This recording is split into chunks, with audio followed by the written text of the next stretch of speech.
No, you don't need to pause retinol in the summer months. I'm still getting this question a fair amount. I think I mentioned it in my recent video debunking common retinol myths, but retinol doesn't actually make you photosensitive and you don't need to stop it in the summer. Of course you have to protect your skin from the sun. Now I'm gonna put on the Dual Barrier Creamy Toner from Celemax. Almost finished with it. Paint it on the skin.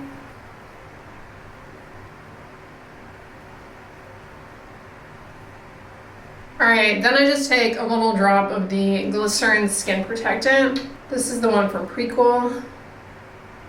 A little tiny drop under my eye. And take it to this part, my upper eyelid. Alright, see my skin is still damp. I'm not gonna put sunscreen on just yet because it won't set up when the skin is wet like this. But it shouldn't take too long for it to dry, and then I'll put my sunscreen on. For sunscreen, I'm doing this Dear Claire's. Really have been enjoying this.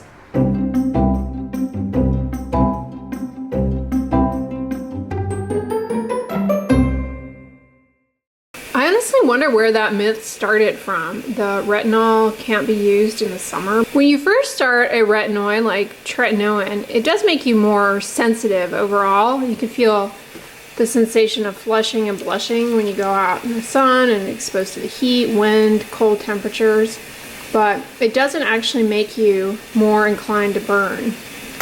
And if anything, it can help reduce the burden of sun damage, help protect your skin by suppressing activation of those collagen destroying matrix metalloproteinases that get upregulated by UV exposure.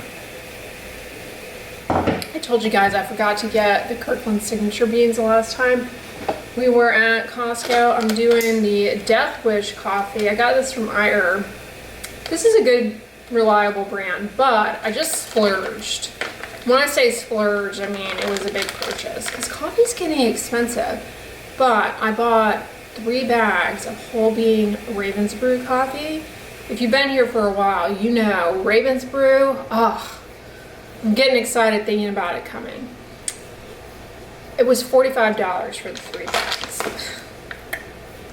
So that's $15 a bag, which actually, that's kind of the going rate. So I guess it wasn't too expensive, but I really wish they would bring it back on iHerb, because on iHerb, you kind of get points that you can use later, especially if you write a review, you get like $1 that you can use to future purchases, but they don't carry it in any grocery stores that I've been to here. Someone commented that's a big mug. Oh, you think? You think? Yeah, I like big mugs, and I will not lie. I have a hard time finding the 32-ounce mugs anywhere, and then when I do come across them, they're always like super cheesy. So I found these on Amazon a while back, and I like them because they kind of have that glossy 80s vibe.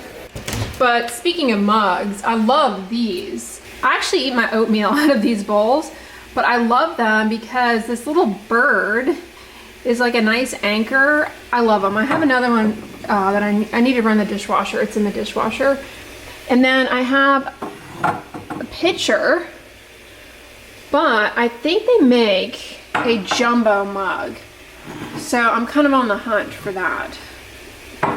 These are really good though.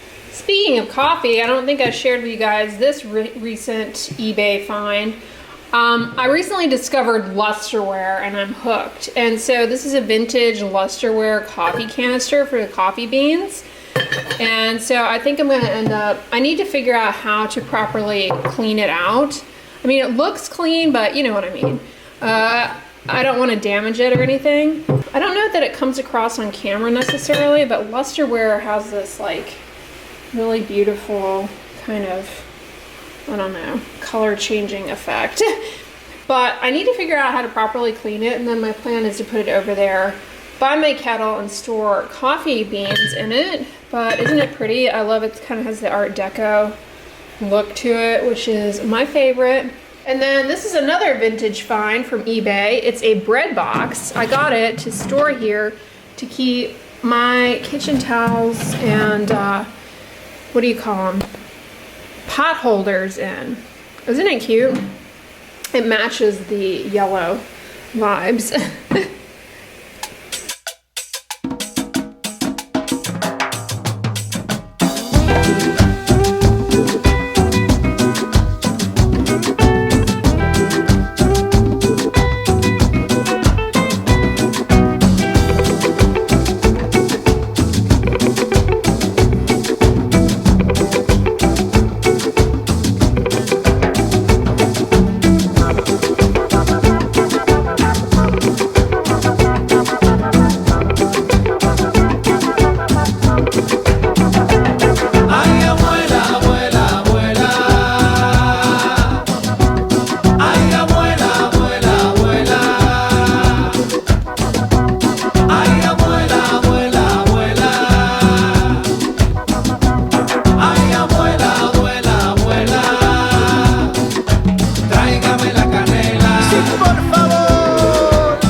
pasteles son los mejores. En el pueblo a todo el mundo encanta, lo comen siempre sin problema. Pero para mí hay una cosa, échale canela. Ay, abuela, abuela, abuela. Ay, abuela, abuela, abuela. Tráigame la canela. Tráigame la canela. Tráigame la canela. Y esto es cumbia con canela y hierbabuena, pa' curar el espanto y pa' todos los santos y pa' todos los diablos. Ta-da! They arrived. My 3-pack of Raven's Brew coffee came nicely packaged in this bag. Got Dead Man's Reach, 3-Peckered Billy Goat, and Wicked Wolf. These are so good, and the artwork on the bag is so eye-catching. Like, they don't miss a surface. This is some of the best coffee I've ever had. Highly recommend it. Dead Man's Reach, I think, has a higher caffeine content, but Wicked Wolf and 3-Peckered Billy Goat, I think, are just basic coffees. But highly recommend getting a whole bean and grinding it yourself. They do sell ground coffee that is also delicious of these flavors, but the whole bean, freshly ground, it just takes it to another level. Especially in the French press. I do 5 tablespoons ground in my coffee grinder. Fill this with water, let it marry for 6 minutes, and then plunge. Delicious. Do you guys remember when I went to Tampa and I tried this? I took it with me in my travel bag, the Purito Galacto-Niacin 97 Power Essence. Look how much I have used up, been plugging and chugging. This has been fine. Have zero problems with this. Would not group it into a holy grail or anything of that sort. It's essentially a 5% niacinamide serum and a hydrating galactomyces base, but it's been great. Like, no problems with it, but like I said, I wouldn't put it on a pedestal of like, oh yes, definitely gonna repurchase. But I wanted to update you guys on that who watched that video. Essences deliver usually some kind of soothing ingredient, although honestly there's a lot of variation these days in terms of what a brand decides they're going to call an essence versus a serum versus a toner. They're all essentially liquids. Although I have seen serums that are basically lotion vehicles, whatever. Essences are almost going to be liquids, the consistency of water. Although there are sunscreens that call themselves UV essences, that is another category. But one of the things about them that's beneficial is they help hydrate and sort of prepare the skin for whatever you're going to put on. So I put this on, and then I put my Tretinoin on over. But I also will do a similar thing and use something that's got a little bit more emollient effect, aka a toner. The milky toner that I've been using from Celemax. Where's it at? I'm almost finished with this one, and I bought a second bottle because stuff that I end up really liking, I like to make sure I like to take it into another bottle's worth and really, you know, carry it full circle. But so far I've really been surprised by that. But anyway, let's say lightweight liquids as a first step in your nighttime skincare routine really can prep the skin to just be hydrated to receive. So I have a video up already that maybe you watched if you were interested in it. If not, then you're like, I didn't see it. This is the Maylove Full Follicle Advanced Scalp Serum. I've continued to use this, and I don't know if it's doing anything, but I've got to say I've been pretty happy with the Full Follicle shampoo and conditioner. I just used it tonight. I've been using it pretty much daily. Caffeine is an inhibitor of 5-alpha reductase, the enzyme that converts testosterone, which we all have, to dihydrotestosterone, a more potent form. And that dihydrotestosterone is what causes the hair follicle to miniaturize. Also, it inhibits something called phosphodiesterase.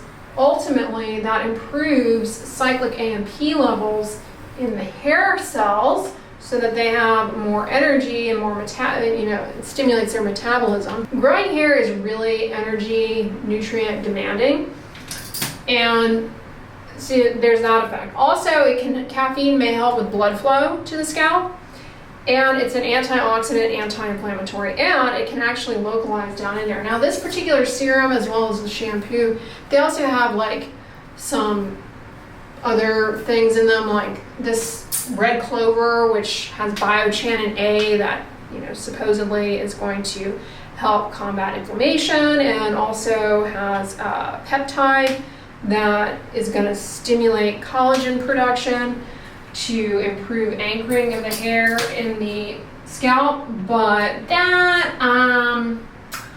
yeah, more research is needed to really believe that full circle. But caffeine is compelling, and a lot of you guys have commented updates on my video I did almost a year ago at this point. Medicated shampoos that have ingredients in them with research to support the needs of the scalp for hair growth, specifically for androgenetic alopecia. And I've gotten comments on that video saying, hey, I started using the Alopecia, which is the caffeine shampoo that was actually in a clinical study, and I do think it's really helped. So all I have to say, you know, caffeine definitely can help. And while this particular shampoo is on the pricey side, there are, you know, other options like that Alopecia one, for example. It just stays light out so long, and the sun seems to come up so early. We have so much daylight this time of year. It's like, it really keeps my brain activated and awake.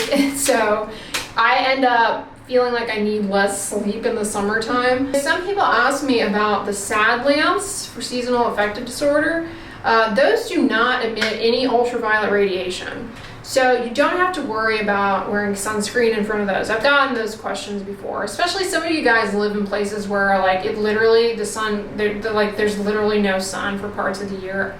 I don't know how you guys handle that. As much as I point out the damaging effects of ultraviolet radiation from the sun, I could not live in one of those places. Like I could not, that was one of the things I did not like about New York actually, is New York City, is the like lack of sunshininess, and that it was always cold, and they'd have these long stretches of just gray, and dreariness. I hated that. Granted, New York City has beautiful weather sometimes in the year, like the fall is gorgeous, but with all the buildings and everything, it always felt like you were locked in. Mind you, I had moved there from Colorado, so it was a big shift going from Colorado, where the culture in Colorado is so outdoorsy, like people are always doing stuff outdoors, and it went from that to New York City, where it was like all buildings, dark gray for long stretches,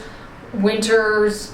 And yeah, it snows in Colorado, but the sun there is potables, and it melts the snow in Denver, where I was living, pretty quickly, at least at the time. Who knows what the weather's like these days. Yeah, I think a lot of people think I hate the sun because I protect my skin from its damaging, cancer-causing rays, but I love being outside. I love it. In fact, I would love to go camping more. I just don't really have the bandwidth to do it these days, but I love camping. I love hiking. I learned to ski when I lived in Colorado, and I enjoyed that. I would love to do that again. I love the beach. I love the ocean, going on a boat. I really prefer outdoor stuff. But I also like city living, urban life, museums. I like it all. So there's that. I'm gonna wrap this vlog up here. I hope you guys are having a fantastic weekend. Thank you so much for sticking around to the end. If you like this vlog, give it a thumbs up, share it with your friends, and as always, don't forget, sunscreen and subscribe. I'll talk to you guys tomorrow. Bye.